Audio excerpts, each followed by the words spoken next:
سلام، حالتون چطوره؟ امیدوارم که خوب و سالم باشید.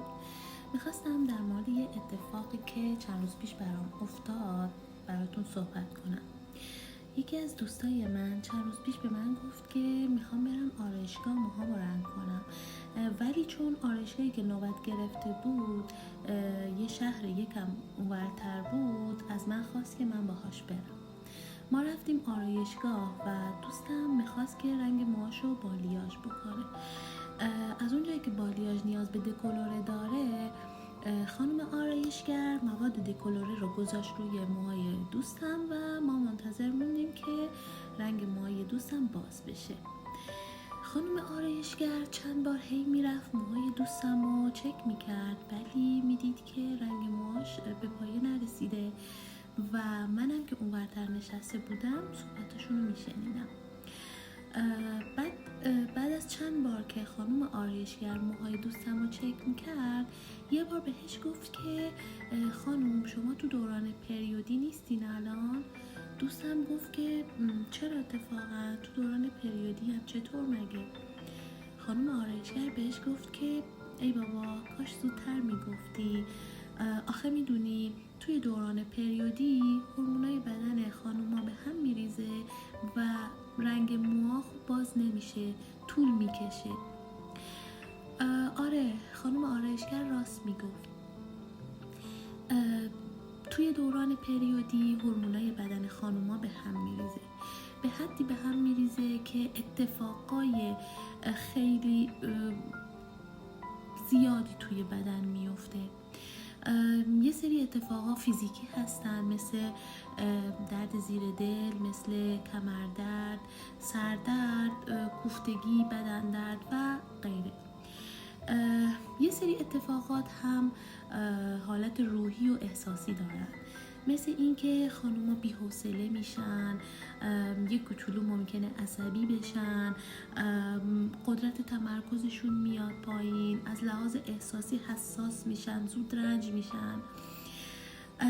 خواستم به عنوان ماما بیام این مطلب رو باهاتون در میون بذارم که خانمای خوشگلم، این اتفاقا یه اتفاقای طبیعی بدنه و دست خود خانوما نیستش. اگه توی بدن شما این اتفاقات افتاد، اونا رو بپذیرید.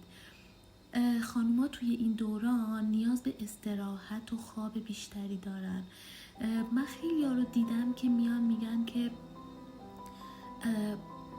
خیلی کسلم، خیلی خوابالودم، همش دلم میخواد بخوابم، خیلی از کارامو نمیرسم انجام بدم، یا مثلا درس میخونم نمیتونم تمرکز کنم، نمیتونم خوب بخونم. خواستم بهتون بگم که این اتفاقا یه سری اتفاقای طبیعی هستن تو بدن و دست خود شما نیست که بخواین اونا رو کنترل کنین. و چقدر خوبه که ما بدنمون رو بشناسیم و با یه سری اتفاقات طبیعی بدنمون بتونیم راحت تر کنار بیایم، اونا رو بپذیریم. اگه شما احساس کسلی داری، احساس خواب‌آلودگی داری، خب این یه امر طبیعیه. شما توی این دوران باید بیشتر استراحت کنید. اگه به خواب نیاز دارید بخوابید، هیچ ایرادی نداره و چیز عجیب غریبی نیست. پس به جای این که بیایم خودمون رو سرزنش کنیم، از خودمون گله و شکایت کنیم و ناراحت این قضیه باشیم، اینا رو بپذیریم و بدونیم که اینا یه امر طبیعیه. و اینکه میخواستم یه صحبتی با آقایون عزیز داشته باشم.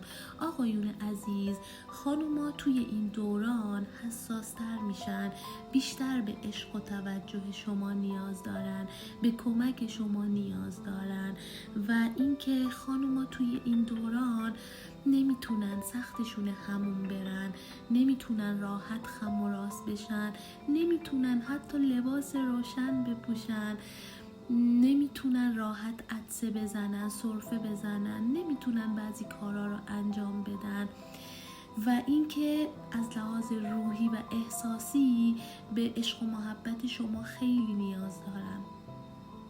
چقدر خوبه که اگه پارتنرتون، خانومتون توی این دوران هستن بیشتر بهشون توجه کنید، اونا رو درک کنید و عشق و محبت بیشتری بهشون بدین، چون خیلی کمک بزرگی میتونه براشون باشه.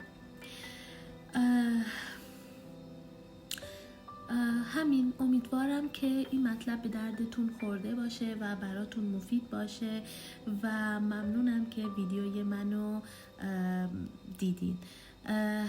اگه خوشتون اومد ممنون میشم لایک کنید و سابسکرایب کنید. متشکرم.